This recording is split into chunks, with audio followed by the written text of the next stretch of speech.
नमस्कार, स्वागत है आप सभी का गणेश एस्ट्रो हेल्प में।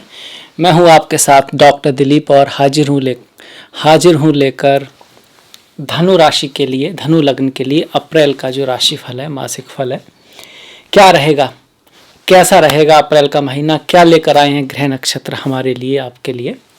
देखिए, पहले तो नव वर्ष की आपको बहुत बहुत शुभकामना हो। हाँ जी, सूर्य अपनी पहली राशि मेष राशि में जा रहे हैं 13 अप्रैल के बाद। तो हमारे सनातन धर्म के अकॉर्डिंग जो नई साल की शुरुआत तभी से मानी जाती है जब सूर्य पहली राशि में प्रवेश करते हैं। हालांकि अब ये उतना फेमस नहीं रहा, कारण पता नहीं, हालांकि बिल्कुल ज़्यादा लॉजिकल है, ज़्यादा साइंटिफिक है, कुछ तो कारण रहे होंगे। खैर, नई साल की आपको बहुत बहुत मुबारक हो। अब हम आते हैं आज के अपने विषय पर। देखिए, इस तरह से दिखती है आपकी कुंडली धनु वालों की। आपके द्वितीय भाव में शनि चल रहे हैं, 7.5 की लास्ट फेज चल रही है आपकी। इसके बाद तृतीय भाव में गुरु आ चुके हैं, वो धनिष्ठा नक्षत्र में आ गए हैं और तृतीय भाव में आ गए हैं। बहुत बड़ा चेंज है, बहुत महत्वपूर्ण चेंज है। अगले सितंबर तक करीब गुरु यहीं पर रहने वाले हैं। ये कुंभ में आ जाएंगे आपके 6 तारीख को, 6 अप्रैल को। कुंभ मेला का भी नाम सुना होगा। तो 12 साल बाद जो भरता है जब गुरु कुंभ में होते हैं, बहुत अच्छा पोजीशन है। धर्म, स्पिरिचुअलिटी, ज्ञान, उसके हिसाब से बहुत अच्छी पोजीशन है। और बाकी हम बात करेंगे आपके लिए। इसके बाद देखिए, तृतीय भाव में आपकी मीन राशि है, उसमें सूर्य, शुक्र और बुध हैं। सूर्य यहाँ पर रहेंगे 13 तारीख तक, शुक्र जो है यहाँ 10 तारीख तक हैं और बुध 16 तारीख तक हैं, 15 तक मान लीजिए, क्योंकि 16 को जो बुध होंगे वो मेष में आ जाएंगे, सूर्य 14 को मेष में आ जाएंगे और शुक्र 10 तारीख को मेष में आ जाएंगे। तो पहले ये ग्रह यहाँ पर रहेंगे, उसके बाद यहाँ पर आ जाएंगे, पहले चौथे भाव में, फिर पंचम भाव में, मेष राशि में। ये आपका छठा भाव है जिसमें राहु और मंगल हैं, अंगारक योग बना हुआ है। पर मंगल यहाँ पर सिर्फ 12 तारीख तक है, 13 तारीख तक मान लीजिए, क्योंकि 14 को जो मंगल आएंगे वो मिथुन राशि में आ जाएंगे, मिथुन राशि में, और सप्तम भाव में आपके मंगल आ जाएंगे। इसके बाद देख सकते हैं कि ये अष्टम भाव, नवम, दसम, 11 सब खाली हैं। फिर लास्ट जो भाव है, 12वां भाव जो है, 12th हाउस है, द्वादश भाव है, उसमें आपके केतु हैं। तो इस तरह से है ग्रहों की स्थिति। तो एक तरह से आप देख पाएंगे लगभग इस तरफ बहुत सारे ग्रह हैं। तो ओवरऑल देखा जाए तो ये जो महीना है आने वाला खुद पे फोकस करने का है, खुद की स्ट्रेंथ, खुद की फैमिली, अपने ऊपर ज़्यादा फोकस करने का है, बेसिस पे मेहनत करने का है। और जो हायर ट्रुथ है, हायर बाहर की जो बात है, वो भी अच्छी बात है, पर यहाँ जो फोकस करना है अपने ऊपर, अपनी फैमिली के ऊपर, अपनी स्ट्रेंथ के ऊपर, उस पर ज़्यादा फोकस करेंगे तो सफलता ज़्यादा मिलेगी। आप इस बात को समझ सकते हैं ओवरऑल। बाकी एक एक ग्रह को हम लेते हैं। जैसे कि आपके जो लग्न का स्वामी गुरु है वो तृतीय भाव में आए हैं। तृतीय भाव में अगर लग्न का स्वामी आएगा तो यात्रा कराने के योग बनाता है। छोटी मोटी यात्राएं, लंबी भी हो सकती है, मेहनत कराएगा, कम्युनिकेशन का जो स्फीयर है वो बढ़ाएगा। मतलब कि अगर आप 4 लोगों के टच में थे तो 12 लोगों के टच में आ सकते हैं। बिजनेस आदि भी बढ़ सकता है, रेस्पॉन्सिबिलिटियाँ बढ़ सकती हैं, क्योंकि तृतीय भाव में अगर लग्न का स्वामी आएगा तो पराक्रम को बढ़ाएगा, यात्राओं को बढ़ाएगा, हायर एजुकेशन के लिए अच्छा है, बाहर जाने के लिए अच्छा है, गुरु आदि मिलने का चांसेस बनता है। क्योंकि यहाँ से गुरु जो है सीधे गुरु का जो भाव है, पिता का जो भाव है, उसको देख रहे हैं। तो अपने से बड़ों से थोड़ा सपोर्ट मिल सकता है, गुरु आदि मिल सकता है, अपने से सीनियर्स का सपोर्ट मिल सकता है। यहाँ से यहाँ बैठकर गुरु की 5वीं दृष्टि सप्तम पर, 7वीं दृष्टि नवम भाव पर और 9वीं दृष्टि एकादश भाव पर जाएगी। 5वीं दृष्टि से गुरु यहाँ शादी विवाह के योग बनाते हैं, प्रेम के योग बनाते हैं। जो लोग सिंगल हैं, जो चाहते हैं कि उनके जीवन में कोई प्रेमी प्रेमिका आए, तो उसके योग बनते हैं। जो लोग सिंगल हैं और अरेंज मैरिज के लिए रिश्ता देख रहे हैं, चाहे लड़की हो या लड़का हो, जो कोई रिश्ता नहीं मिल रहा है काफ़ी समय से, तो वो योग बना है जब गुरु यहाँ पर आए हैं कि रिश्ता आ सकता है कोई आपके लिए। इसके साथ साथ जो लोग पहले से ही रिश्ते में हैं, शादीशुदा हैं, गर्लफ्रेंड बॉयफ्रेंड हैं, तो रिश्तों में सुधार आएगा, खास करके अगर आपकी गुरु की दशा महादशा है। अगर मंगल की है तो थोड़ा खटास भी आ सकती है, बताएंगे क्यों और क्या उसके लिए हम कर सकते हैं। तो गुरु एक तरह से देखिए ये शुभ रिजल्ट दे रहे हैं, यहाँ पर भी शुभ दे रहे हैं, और एकादश भाव को देखकर भी जो गुरु हैं आपके लाभ को बढ़ा सकते हैं। सीनियर्स आदि से आपके रिलेशन अच्छे करा सकते हैं, बड़े भाई आदि के थ्रू लाभ हो सकता है, आपके सुपीरियर्स जो हैं उनसे आपको लाभ हो सकता है। बड़े भाई बहन और सुपीरियर्स, बड़े ग्रुप, कुछ मिलजुल के अगर कोई काम करें तो उसमें आपको सफलता मिल सकती है। देखिए धनु वाले मेहनती होते हैं, हार्ड वर्किंग होते हैं अगर उनको उनका लक्ष्य मिले। धनु वाले बाहर निकल के काम करना चाहते हैं, उनको एक्सरसाइज आदि करना पसंद होता है, घर से दूर जाके ज़्यादा सफलता मिलती है। वाणी को अपना मीठा रखने की अवश्य कोशिश रखें। कारण क्या है, एक तो 7.5 है, ऊपर से शनि यहाँ पर है, फिर यहाँ पर जो राशि है वो भी शनि की है। नेचुरली ही वो थोड़ा सा सत्य बोल देते हैं, स्पष्ट भाषा बोल देते हैं, और ये किसी को पसंद नहीं आता है। कई बार लोग उसकी वजह से शत्रुता भी इनको समझ लेते हैं, क्योंकि सभी लोग तो ऐसे नहीं होते। इसमें वाणी को डिप्लोमेटिक रखें, रिश्तों को बना के रखने की कोशिश करें, खास करके वाणी का थोड़ा ध्यान रखें। अभी हम शनि पर आएंगे, पर हम सिर्फ गुरु की बात कर रहे हैं। गुरु की तीनों ही दृष्टियां अच्छी हैं। तृतीय भाव में जो गुरु है उसका गोचर ठीक ठीक माना गया है। बहुत ज़्यादा अच्छा तो पहले भाव में, दूसरे में, पंचम में, सप्तम में, नवम में, एकादश में ज़्यादा अच्छा है, पर तृतीय में भी ठीक ठीक है। और इसको थोड़ा सा शुभ करने के लिए केसर का तिलक लगाएं माथे पर, जीवा पर और नाभि में। गुरुओं का सम्मान करें, ज्ञान का सम्मान करें। अगर पॉसिबल हो तो किसी धार्मिक स्थान में के दर्शन कर सकते हैं, या जाकर 5-10 मिनट गुरुवार को बैठ सकते हैं। केसर या हल्दी अपने आप में गुरु तत्व को दिखाती है, और गुरु तत्व का मतलब ये होता है ज्ञान, धर्म, जिसको धारण किया जा सके, सत्य, सत्यनिष्ठा, करुणा, प्रेम, सम्मान, ये सब ये सारे जो गुण हैं।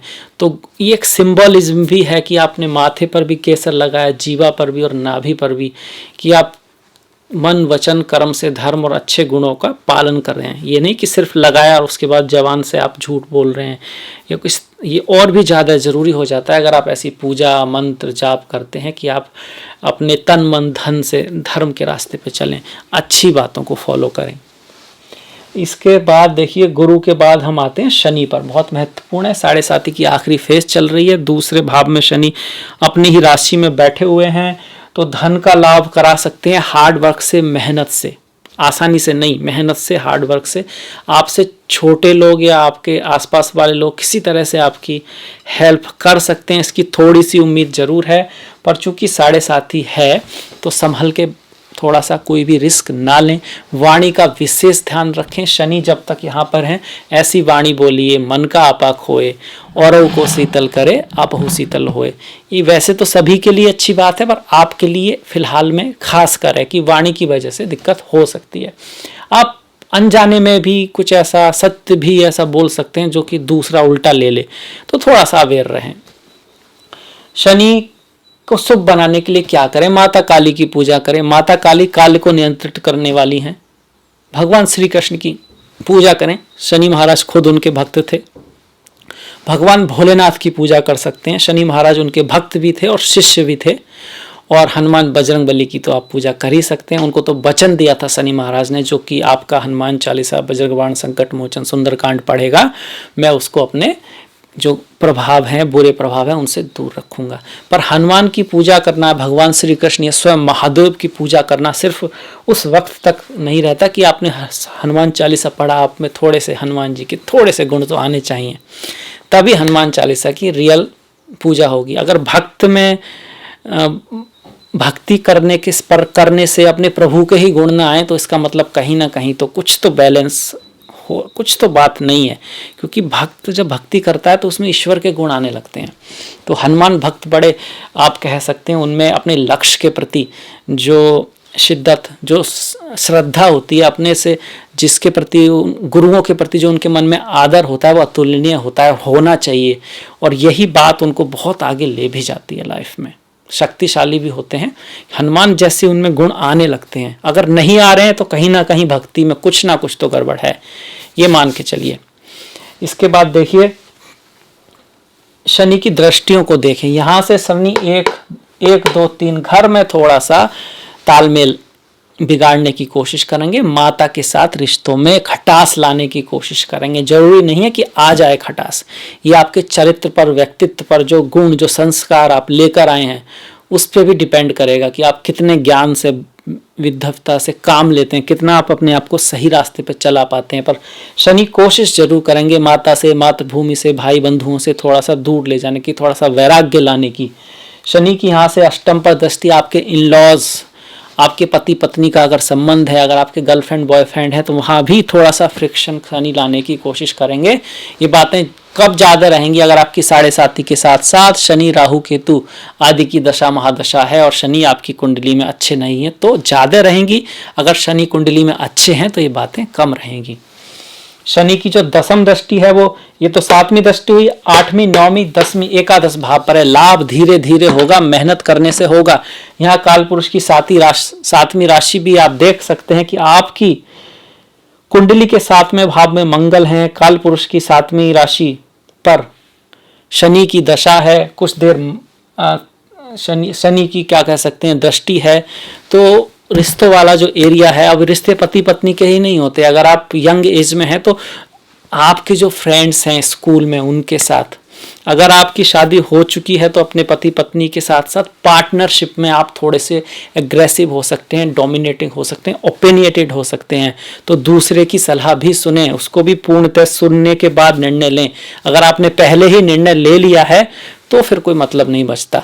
निर्णय वही ले सकता है जो निर्णयहीन हो, जिसका अपना कोई मत ना हो, वही दूसरे की सलाह सुन के उस पर सही निर्णय ले सकता है। जो उसने पहले ही किसी एक पार्टी को सुन के कोई निर्णय ले लिया है और फिर वो दूसरी पार्टी को सुनता है, वो कभी भी सत्य निर्णय, अच्छा निर्णय नहीं ले सकता। तो एकदम तीसरे व्यक्ति की तरह से किसी भी टॉपिक पर विचार कीजिए, दोनों तरफ की जो बातें हैं, और उसके बाद सही निर्णय लेकर उस पर आगे बढ़िए। पूजा के बारे में मैंने बताया। इसके अलावा शमशान, आश्रम, हॉस्पिटल, मंदिर, धार्मिक स्थान, जो लोग सफाई कर्मचारी होते हैं वो, गरीब, कौआ, कुत्ता, काली गाय, भैंस, इन सब की सेवा। वैसे भी अगर इन शॉर्ट कहें तो जो भी आपसे कमज़ोर हैं, गरीब हैं, जो आप जिनको सहायता की ज़रूरत है उनकी सहायता करें। शनिवार को करेंगे तो मिनिमम, और हर दिन करेंगे तो बहुत बढ़िया बात है। इसके बाद देखिए, गुरु को देखा, शनि को देखा, अब आते हैं शुक्र, सूर्य और बुध। ये तीनों के तीनों लगभग, शुक्र 10 तारीख तक, सूर्य 14 तारीख तक और बुध जो है 16 तारीख तक चतुर्थ भाव में हैं। तो माता से संबंधित, भाई बंधुओं से संबंधित, जमीन जायदाद, घर, भूमि, इससे संबंधित कुछ चीज़ें एक्टिव होंगी। घर से आप दूर जा सकते हैं, घर आप वापस आ सकते हैं, घर आप खरीदने का प्लान बना सकते हैं, घर आप बेचने का प्लान बना सकते हैं। माता के स्वास्थ्य में, माता के साथ कुछ विचारों में मतभेद हो सकता है, करीबी आ सकती है, डिपेंडिंग अपॉन आपकी जन्म कुंडली क्या कहती है। अगर एक एक को देखें तो शुक्र उच्च के हो रहे हैं 10 तारीख तक, और शुक्र जो है आपके एकादश और 6ठे भाव के स्वामी है। शत्रुओं से भी लाभ हो जाए तो क्या कहना, बड़े भाई से भी कोई लाभ हो सकता है, सुपीरियर से भी कोई आपका लाभ हो सकता है। पर शुक्र यहाँ पर 10 तारीख तक ही रहेंगे। उसके बाद शुक्र पंचम में आकर आपके बच्चों के साथ और आपसे जो आसपास वाले हैं जिनके साथ काम आप करते हैं उनसे थोड़ा सा मिसअंडरस्टैंडिंग, या उनमें से कोई आपके साथ कोई छोटा मोटा धोखा आदि कर दे तो संभल के रहिएगा। शुक्र के लिए माता लक्ष्मी की पूजा करना, स्त्रियों का आदर करना, मन वचन कर्म में सफाई रखना, काम के क्षेत्र पे भी सफाई रखना, शुक्रवार वाले दिन दही से स्नान करना, इलायची आदि की चाय पीना अच्छा माना गया है।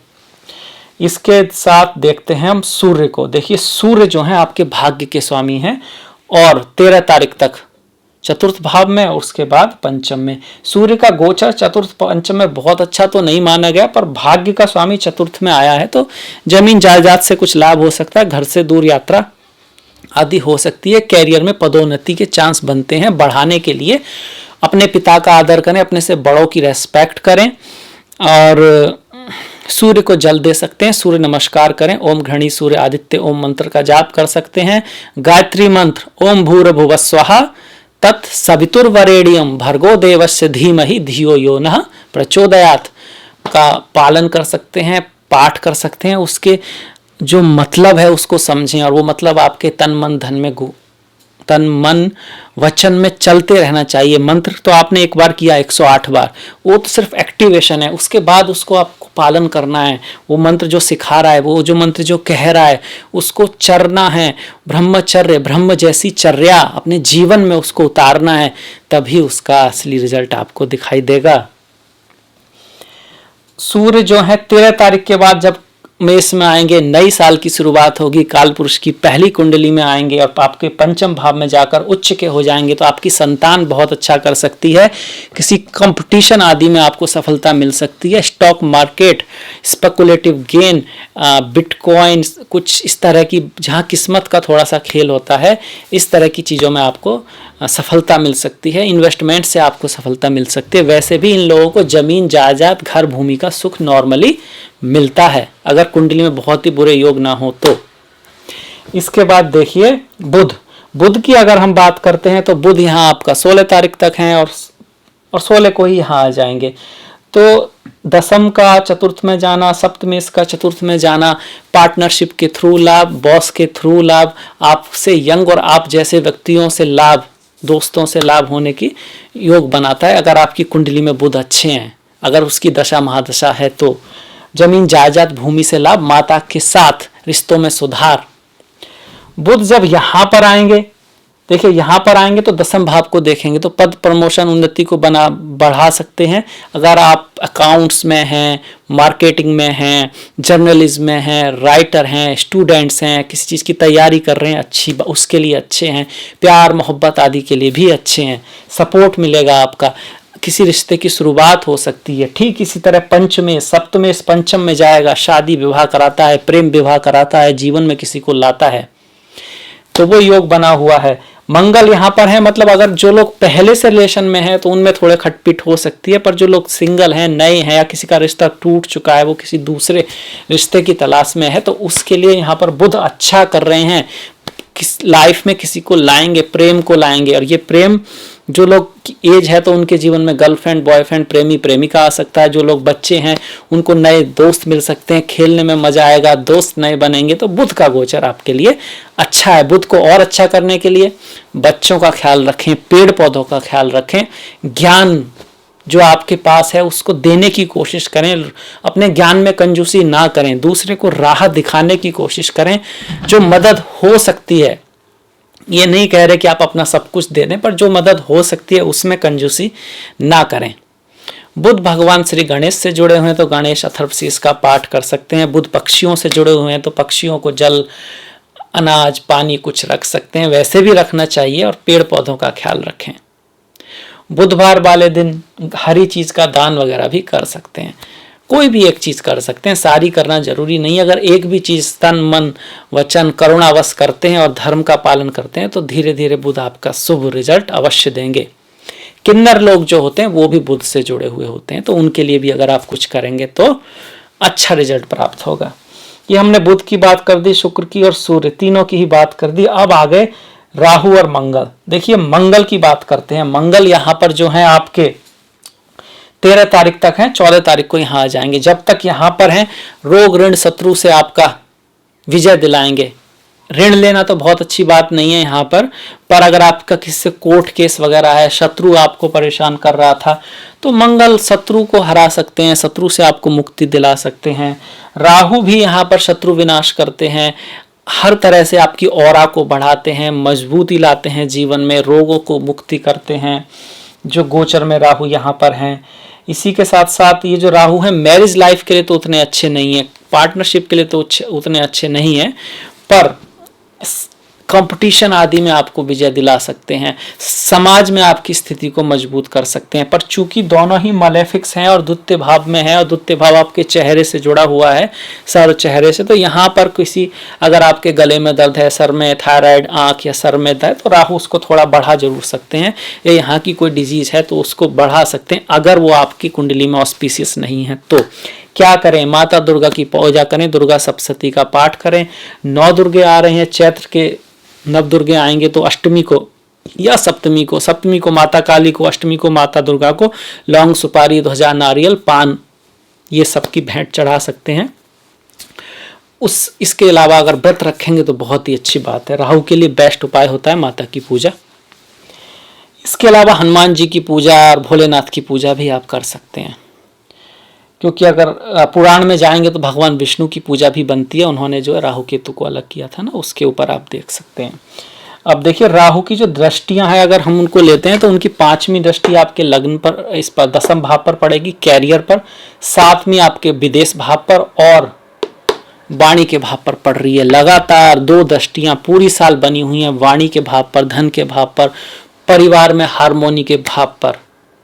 तो वाणी को बहुत अच्छी तरह से ध्यान रखना है कि क्या बोल रहे हैं आप, क्या कह रहे हैं आप, दिमाग में क्या चल रहा है, क्योंकि दूसरा भाव दिमाग का। परिवार में हार्मोनी बनाए रखें, बैलेंस बनाए रखें।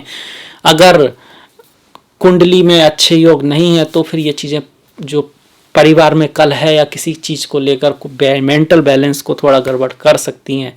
इस बात का ध्यान रखें। राहु की 10th भाव पर स्थिति कार्य क्षेत्र में बदलाव आ सकता है, कंपटीशन बना रहेगा, कार्य में आसानी नहीं होगी। भले ही आप ऊपर जाएं या नीचे जाएं, दोनों ही केस में आपको थोड़ा सा ये रहेगा कि कैसे करें। ऊपर जाते वक्त भी चीज़ें सिंपल नहीं होंगी, ऊपर जाएंगे तो लड़ते लड़ते ही ऊपर जाएंगे, मेहनत करते रहना होगा, तब जाके कुछ रिजल्ट यहाँ पर राहु देंगे। कंपटीशन से रिजल्ट देते हैं, बैठाकर रिजल्ट नहीं देते हैं, ये मान लीजिए। 6ठे भाव के राहु अच्छे जरूर हैं पर मेहनत करते रहोगे तभी तक अच्छे हैं। इसके बाद मंगल की बात कर लेते हैं। 13 तारीख तक हमने बात की कि अच्छे हैं रोग ऋण शत्रु के लिए। ऋण लेना बहुत अच्छा नहीं है पर शत्रुता आदि में विजय दिलाएगा। उसके बाद मंगल का यहाँ आना जो कि पंचमेश है, शादी विवाह को दिखाता है, प्रेम के जीवन में आने को दिखाता है, पुत्र रत्न की प्राप्ति आदि हो सकती है। पर जिनके रिश्ते पहले से हैं, जो पहले से पति पत्नी प्रेमी प्रेमिका है, तो आपस में थोड़ी खटास आ सकती है। आपका प्रेमी या प्रेमिका थोड़ा सा डोमिनेट हो सकता है, आपका पति या पत्नी आप कह सकता है कि भाई इसको ऐसे ही कीजिए जैसे मैं कहती हूँ या मैं कहता हूँ, कर लीजिए, क्या बात हो गई। आपस में थोड़ा सा कभी उसकी सुन ली, कभी मैंने कहा, ये तो चलता रहता है और वही इसी तरह रिश्ता चलता भी है। देखिए कभी ना कभी सब गलत होते हैं। आप अगर एक दिन गलत हुए इसका मतलब ये नहीं कि आप गलत हो गए, कहीं ना कहीं तो सब गलत होते ही हैं, आप भी गलत होते हैं और जो गलत ना हो वो फिर इंसान तो हो नहीं सकता। तो ये इस बात को मान के चलिए, कोई कहीं आप गलत हो भी रहे हैं तुरंत मान लीजिए हाँ ठीक है कोई बात नहीं, सभी गलत। उससे सीखने का भी एक ऑप्शन खुलता है। जब आप अपनी गलती ही नहीं मानेंगे तो फिर सुधारेंगे कैसे, और ऐसा हो नहीं सकता कि गलतियां हो ना रही हो। अगर ऐसा आपको लग रहा है कि मैं सब सही कर रहा हूं और बाकी उधर सब गलतियां हो रही हैं तो आप गलत रास्ते पर हैं। पहले सोचिए, ढूंढिए कि मेरी गलतियां कहाँ हैं। क्यों? क्योंकि वही तो चीज़ है जो आप सुधार सकते हैं। वो दूसरे की गलतियां तो फिर वो तो सिर्फ सांत्वना तो मिल सकती है उनसे, पर उससे कुछ किया नहीं जा सकता। अगर कुछ करना है तो अपनी गलती ही सुधारनी होगी। अगर आगे बढ़ना है तो शुरुआत अपने से ही करनी होगी। इसके बाद देखिए मंगल की दृष्टियां यहां से देख लेते हैं। 1 2 3 4 10th भाव पर आएगी, कार्य में कंपटीशन रहेगा। लग्न पर आएगी, गुस्सा आदि आप में रह सकता है, जल्दबाजी में निर्णय ना लें। और फिर से यहाँ पर दृष्टि जो आएगी, वाणी का ख्याल रखें। वाणी कटु बोल सकते हैं, आप गलती से भी बोल सकते हैं, इसलिए वाणी का विशेष ध्यान रखें। हनुमान जी की पूजा करें, मीठे का प्रसाद बांटें। क्यों मंगल को मीठे का ही प्रसाद बोलते हैं? एनर्जी बहुत है, मिठास थोड़ा कम है, गुरु की जरूरत है, ज्ञान की जरूरत है, सद्भावना की जरूरत है।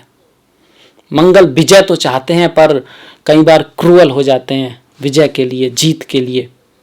तो उस चीज़ को थोड़ा कंट्रोल में करने की ज़रूरत है, उस शक्ति को सही रास्ते से विजय तक पहुंचाने की ज़रूरत है। इसीलिए गुरु मंगल योग ऑस्पिशियस हो जाता है। जिसका मंगल अच्छा, उसके पास शक्ति तो बहुत है पर डायरेक्शन अगर नहीं है तो वो शक्ति और भी ज़्यादा खतरनाक साबित हो सकती है, क्योंकि उस शक्ति के साथ वो गलत रास्ते पे बढ़ जाएगा और तेजी से बढ़ जाएगा, क्योंकि तेजी तो उसके पास है। इसलिए डायरेक्शन ज़्यादा जरूरी है। धीरे धीरे ही बढ़ें पर सही रास्ते पे बढ़ें तो ज़्यादा सफलता मिलती है। तो हमने मंगल को भी देख लिया। अब अगर केतु की बात करें, 12वें भाव में केतु मोक्ष कारक होते हैं। ध्यान, समाधि, योगा, मेडिटेशन के लिए अच्छे हैं, पर कई बार व्यक्ति को कर्म से दूर ले जाते हैं, आलसी बना सकते हैं, स्केपिज्म को कर सकते हैं, नशे आदि की तरफ भी ले जा सकते हैं। और कह सकते हैं आप बैड प्लेजर, एडिक्शन, सैया सुख, उसमें व्यक्ति थोड़ा ज़्यादा इन्वॉल्व हो सकता है, या फिर इन्वॉल्व भी ना हो तो वो चीज़ें दिमाग में एक टेंशन क्रिएट कर सकती हैं। क्या करें? गणेश जी की पूजा करें, गणेश चतुर्थी का पाठ करें। गणेश जी क्या हैं? गणेश जी साक्षात ज्ञान हैं, बुद्धिमता हैं, इंटेलिजेंट हैं, प्रथम पूज्य गणेश हैं। माता पिता का आदर करें, ज्ञान की किताबें पढ़ें, वेद पढ़ें, उपनिषद पढ़ें, भगवत गीता पढ़ें। और भी अगर आपको कोई ऐसा लगता है कि भाई उन चीज़ों को पढ़ने से, देखने से, सुनने से पॉजिटिविटी मिलती है, ज्ञान बढ़ता है, सही रास्ता मिलता है, डायरेक्शन मिलती है, ऐसा अपना इनपुट रखें जो पॉजिटिव हो, जो आपको सॉल्यूशन ओरिएंटेड बनाए। देखिए, सॉल्यूशन ओरिएंटेड होना और जस्टिफाइड होना अलग बात है। कुछ लोग अपने आप को जस्टिफाइड, मतलब मैं सही हूँ सब तरह से, मेरी कोई गलती नहीं है, मैं ठीक हूँ, और अगर कुछ नहीं कर पाया हूँ तो उसमें भी मेरा कोई नहीं, तो मुझे क्या करना है, ये एक अलग चीज़। ऐसा हो सकता है कि आप सही हो और आपके साथ गलत हुआ हो हो सकता है कि आपकी सराउंडिंग बेकार हो और उस वजह से आप तरक्की नहीं कर पा रही। ये सारी बातें हो सकती हैं, पर रास्ता तो नहीं है ना। ये रास्ता तो वहीं से निकलेगा कि जहाँ आपने अपने को डेवलप करना है। अगर सराउंडिंग नहीं है तो आपको अपने को बदल के उससे आगे निकलना है और आगे की सोचना है। यही दूरदृष्टि भी है और यही धर्म भी कहता है। धर्म क्या है? जिसको धारण किया जा सके, और धारण करने का मतलब है जब उसको फॉलो करें तो फिर वो आपको सही रास्ते की तरफ ले जाए, रोके नहीं, आगे बढ़ाए, ईश्वर की तरफ ले जाए, ज्ञान की तरफ ले जाए। तो ये हमने केतु को भी देख लिया। केतु की किसी की दशा महादशा है तो भगवान श्री गणेश की पूजा करना। बाकी एक वीडियो है जिसमें केतु के हर भाव के अकॉर्डिंग थोड़ा सा मैंने बताया कि क्या रेमेडी कर सकते हैं। कुछ सर्वमान्य रेमेडी हैं। श्री गणेश की पूजा, घंटी का दान, घंटी को मंदिर में बंधवाना, आपका खट्टी चीज़ों का दान जैसे अचार हो गया, आपका कैंची वगैरह मतलब कि शार्प ऑब्जेक्ट्स का दान, दूसरे धर्म के जो व्यक्ति हैं उनके साथ अच्छा रिलेशन रखना, दूसरे धर्म की जो संस्था है वहाँ पर भी कुछ थोड़ा बहुत दान। इसके अलावा गरीब लोग जो हैं, संत लोग जो हैं, ब्राह्मण लोग जो हैं, उनके प्रति श्रद्धा रखना, उनका कुछ सेवा कर देना। मंदिर, मस्जिद, गुरुद्वारा, जो भी धार्मिक स्थान है उसमें अगर आप कुछ थोड़ा बहुत हेल्प करते हैं वो भी बहुत केतु के लिए अच्छा रहता है। इसके अलावा मछली, कुत्ता, घोड़ा, बैल, मोर, ये सब, इनकी सेवा करना। नाग पंचमी का व्रत, नागों के प्रति सम्मान रखना। ये राहु केतु दोनों नाग ही हैं, तो भगवान भोलेनाथ और नाग पे बैठे हुए श्री विष्णु, उनकी पूजा, उनकी प्रार्थना जो है वो भी बहुत अच्छी है। खैर, ये हमने लगभग सारे ग्रहों की बात की। अब जल्दी से थोड़ा सा इस महीने के त्योहारों को देख लेते हैं। 7 तारीख की पाप मोचनी एकादशी है, 9 और 24 तारीख का प्रदोष व्रत है, 10 तारीख की शिवरात्रि है, 12 तारीख की अमावस्या है और इसके साथ ही हमारा चैत्र नवरात्रों की शुरुआत होगी 13 तारीख से। 21 तारीख की नवमी है, 22 तारीख का आखिरी दिन है हमारे नवरात्रि का, 23 तारीख की कमादा एकादशी है, 27 की हनुमान जयंती और पूर्णिमा आप कह सकते हैं, 30 की संकष्टी है और 14 तारीख को संक्रांति है। साल की शुरुआत हो रही है। सूर्य जो हैं काल पुरुष की प्रथम राशि में प्रवेश कर रहे हैं। तो ये था मेरी तरफ से धनु राशि लग्न वालों के लिए अप्रैल माह का मासिक फल। अगर आपको पसंद आया तो प्लीज़ लाइक कीजिएगा, शेयर कीजिएगा, घंटी वाला बटन दबाना मत भूलिएगा। आपका जो सहयोग है बहुत महत्वपूर्ण है। मैंने डिस्क्रिप्शन में अपना लिंक दिया है, फेसबुक का, इंस्टाग्राम का, ट्विटर का। Please like, please follow. मिलेंगे नेक्स्ट वीडियो में, तब तक के लिए नमस्कार।